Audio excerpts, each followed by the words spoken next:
Hey, it's John at Tinderbox Arts. In this video, I'm going to try to answer the question, can you push start or bump start your R1200RT? So in a modern bike like this, it has fuel injection, not carburetors, and you might think it might be a little bit of a chore to try to get a bike like this bump started or push started. And what do we even mean by that? Well, sometimes you might find yourself in a situation where the starting circuit, the starter itself or the circuit doesn't work and you can't get your bike started. Now, there are many, many reasons for this, but if you do have fuel and you have spark, you should be able to push start or bump start the bike by getting a rolling start, having the ignition on, and then you let out the clutch with it in gear, and that will kind of reverse what normally happens. The rear wheel will drive the engine and spin the engine over, and because there is spark and fuel in there, it should be enough to start the engine. But there are some caveats. So older motorcycles with carburetors, this could be done fairly commonly. And in that case, you didn't have a fuel pump. You just had gravity-fed fuel that went into the carburetors. And so the carburetors mostly had fuel all the time. And then if you push start or bump start it, all you needed to do was draw enough air through those carburetors so that the fuel would be drawn in too. You'd have a little bit of air-fuel mixture. The spark would come from either battery power or magneto. And if you were able to draw enough and get a compression stroke in that engine, the engine would start. Now, of course, on a modern bike like the RT, you have fuel injection and a fuel pump. So what happens is you turn the key on to the on position, and that fuel pump will spin up, providing pressure to the fuel injectors, and that way you have fuel available for use in the system. So if you want to try to push start or bump start your RT, if you don't have the fuel pump spinning up when you turn the key on, then you're not going to get anywhere. So you have to have enough battery power to provide for the fuel pump. If you have enough battery power for the fuel pump, you also have enough battery power for the ignition. However, it's possible you could have a low battery situation where you don't have quite enough to start the bike, but you have enough for these other two things, and that should be enough to get you going.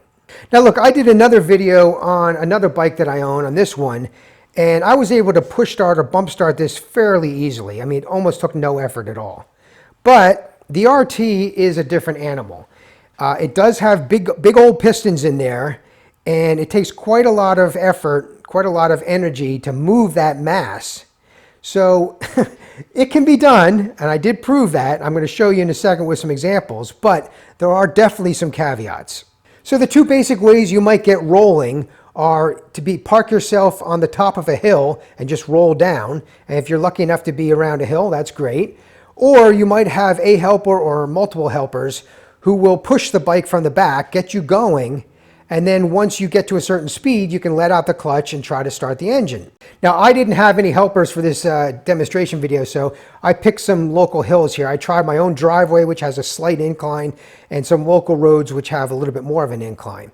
Now, the way this works is you get rolling one way or the other, bike in gear, and I'm going to talk about that in a second, and you're going to have the ignition on, okay, and you're going to have the clutch pulled in like this. So you're going to start rolling, and once you get to a certain speed, you're going to let out the clutch.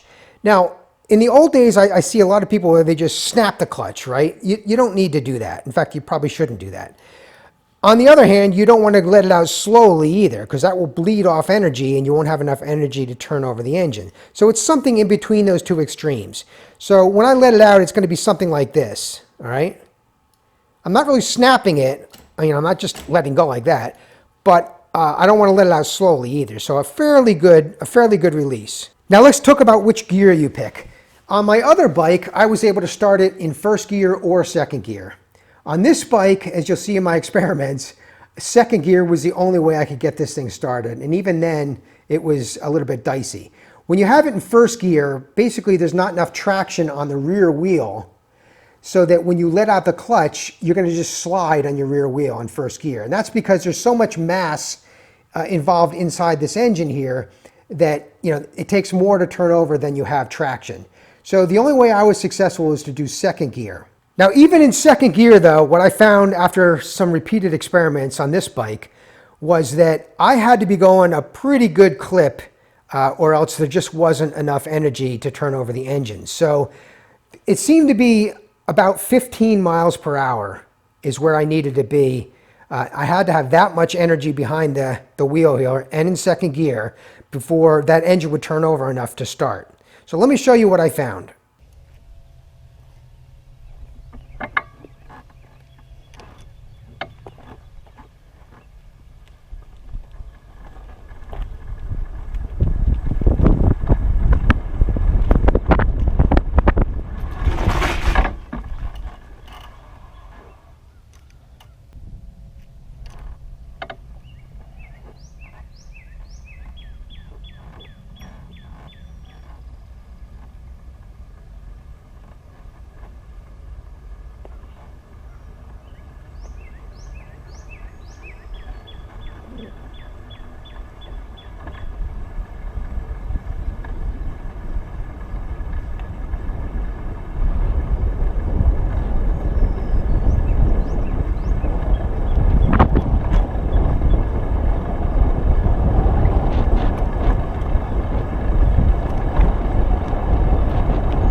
So the answer to the question is, after my experimentation there, is you can push or bump start this, but you need to be going at a fairly good clip. About 15 miles an hour was my result. And you need to be in second gear. Like I said, the other bikes, you know, like this one, Jesus, I mean, you could just blink at it and it'll start up, no problem at all. But, you know, with a heavier bike like this and a bigger engine, it just takes a little more effort. So if you find yourself in a situation where you can't get the bike started, but you know you have the fuel pump, you know you have enough battery for that and the ignition, then it's worth a shot. But you're going to have to get up to some speed there. So either some friends with some fast legs or a pretty good hill, and then you can give it a try.